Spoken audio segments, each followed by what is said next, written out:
For the better part of the last 10 years, multifamily real estate has served as the unquestioned default allocation for institutional investors.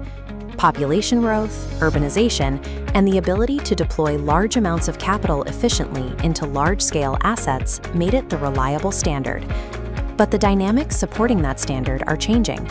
Across several high-growth Sunbelt markets, the gap between projected performance and realized outcomes is widening. While multifamily absorbs these pressures, a less visible segment of the commercial market, small bay industrial, has maintained consistent stability. The divergence in performance between the two asset classes is not a temporary phase in the market cycle. They operate on entirely different physical and economic structures.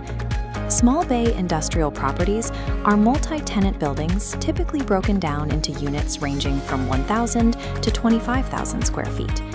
When capital is available, multifamily supply scales rapidly. Developers can construct and deliver hundreds of new units to a concentrated submarket at a single time. Small bay industrial cannot scale the same way. The physical and logistical barriers to building new inventory are rigid. Look at a standard infill layout. Zoning limits where properties can exist, land is scarce, and inventory is frequently torn down.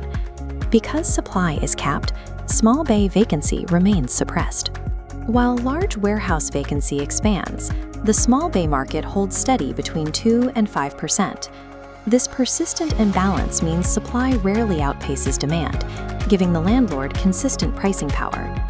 The second distinct advantage of the asset class lies in how it distributes risk across its tenant base. An apartment building relies entirely on individual renters signing short-term leases. If the local economy softens, occupancy and rental rates can drop across the entire property simultaneously.